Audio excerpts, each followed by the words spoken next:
सारं काही एकमेकांना सांगायचो. कित्येक दिवस आम्ही एकमेकांना पाहायचो, डोळ्यांनी बोलायचो, डोळ्यांनी हसायचो आणि डोळ्यांनी सारं काही एकमेकांना सांगायचो. एकदा डोळ्यातील सारे शब्द संपले तसे आम्हा दोघांमधले विरहाचे बांधे तुटले. एकदा डोळ्यातले सारे शब्द संपले तसे आम्हा दोघांमधले विरहाचे बांधही तुटले. जीव मुठीत घेऊन धाडस करत म्हणालो तिला, जीव मुठीत घेऊन धाडस करत म्हणालो तिला, तुमचं नाव काय? ती म्हणाली क्रांती. नावाचा अर्थ मला काही कळला नाही आणि मीही विचारण्याच्या भानगडीत काय पडलो नाही. शब्दाने शब्द वाढत गेला, संवादाने संवाद वाढू लागला. शब्दाने शब्द वाढत गेला, संवादाने संवाद वाढू लागला. आवडी निवडी विचार सारं काही वेगळं होतं, पण दोघांच्या मनातलं प्रेम मात्र 100% खरं होतं. आवडी निवडी विचार सारं काही वेगळं होतं, पण दोघांच्या मनातलं प्रेम मात्र 100% खरं होतं. एकदा बोलता बोलता म्हणालो तिला, जागा करून माझ्यातल्या पुरुषाला.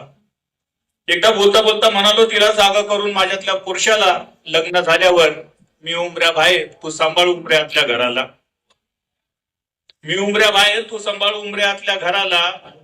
माझ्या संकुचित विचारानं ती अचंबित होत माझ्याकडे कटाक्ष टाकत पाहत म्हणाली, संदेशा असं नसतं रे, संदेशा असं नसतं रे. तुझं माझं प्रेम असं फुलवायचं, विचारांचं करून घट्ट नातं, संसाराचं गणित सोडवायचं, जिथं तू आणि मी सारखंच असायचं.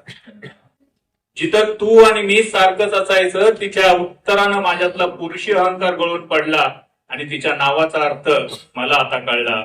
तिच्या नावाचा नया संदेश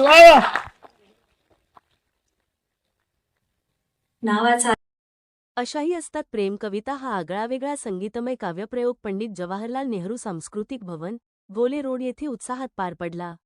युद्धाच्या काळात प्रेमाची गरज अशाही असतात प्रेम कविताने जिंकली पुणेकरांची मने. नमस्कार, आपण पाहताय PDN4 पोलीस दर्पण न्यूज. पुणे प्रतिनिधी SN नांदेडकर. प्रेमाच्या विविध छटा आणि त्यामागील विचार विश्व उलगडणारा अशाही असतात प्रेम कविता हा आगळावेगळा संगीतमय काव्यप्रयोग पंडित जवाहरलाल नेहरू सांस्कृतिक भवन, गोले रोड येथे उत्साहात पार पडला. या प्रयोगाला रसिक प्रेक्षकांचा उत्स्फूर्त प्रतिसाद लाभला. प्रेम ही केवळ भावना नसून जीवनाला दिशा देणारी शक्ती आहे, हा विचार या काव्यप्रयोगातून प्रभावीपणे मांडण्यात आला. द्वेषाच्या वाढत्या काळात प्रेमाची खोली समजून घेणे आवश्यक असल्याचा संदेश कवी, कलाकारांनी आपल्या सादरीकरणातून दिला. या कार्यक्रमाची निर्मिती संकल्पना कवी आकाश आप्पा सोनवणे यांची असून कवयित्री रमणी बबिता आकाश यांच्या प्रभावी सादरीकरणाने प्रयोगाला वेगळी उंची प्राप्त झाली. तुझ्या मागे मागे मन, तुझ्या मिठीत मिटताना यांसारख्या कवितांना प्रेक्षकांकडून विशेष दाद मिळाली. कार्यक्रमात कवी संदेश शालिनी, संभाजी कर्डक, सुमित गुणवंत, हृदयमानव अशोक आणि स्वराज समदूर यांनी आपल्या वैशिष्ट्यपूर्ण शैलीत कविता सादर करत प्रेमाच्या विविध अंगांचा वेध घेतला. विशेषतः धोका FC रोडवरून हातात हात घालून कन्यादान या सुमित गुणवंत यांच्या कवितांना तरुणांकडून उत्स्फूर्त प्रतिसाद मिळाला. हृदय मानव यांच्या तुझे नटणे गुलाबी, तूच माझा बुद्ध प्रिये, तिने माझा खून केला या कवितांनी रसिकांना भावनिक केले, तर संदेश कर्डक यांच्या बसस्टॉप क्रांती या कवितांनी प्रेक्षकांना मंत्रमुग्ध केले. स्वराज समदूर यांच्या प्रेम म्हणजे ऐक ना या रचनांनी कार्यक्रमात रंग भरला. या संगीतमय प्रयोगाला आशिष करण यांचे बहारदार संगीत लाभले.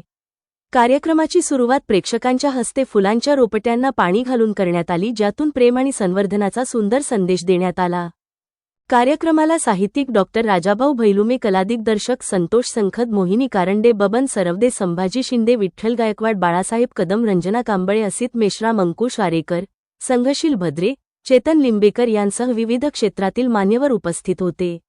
या प्रयोगाच्या यशस्वीतेसाठी किरण प्रकाश, सुभाष गवळी, नितीन घोडके यांचे सहकार्य लाभले. तसेच आम्ही भारताचे लोक, आंबेडकरी सांस्कृतिक चळवळीचे प्रतिनिधी, विविध सामाजिक व राजकीय संघटनांचे सदस्य, विद्यार्थी विद्यार्थिनी मोठ्या संख्येने उपस्थित होते. प्रेक्षकांच्या प्रचंड उत्साहात प्रेमाच्या ओवींनी कार्यक्रमाची सांगता करण्यात आली. अशाच नवनवीन बातम्या व अपडेट्ससाठी पाहायला विसरू नका PDN4 पोलीस दर्पण न्यूज. पुणे बातमी प्रतिनिधी SN नांदेडकर. आमच्या PDN4 पोलीस दर्पण न्यूज चॅनलला फॉलो, लाईक, शेअर व ऑल सबस्क्राईब करायला विसरू नका.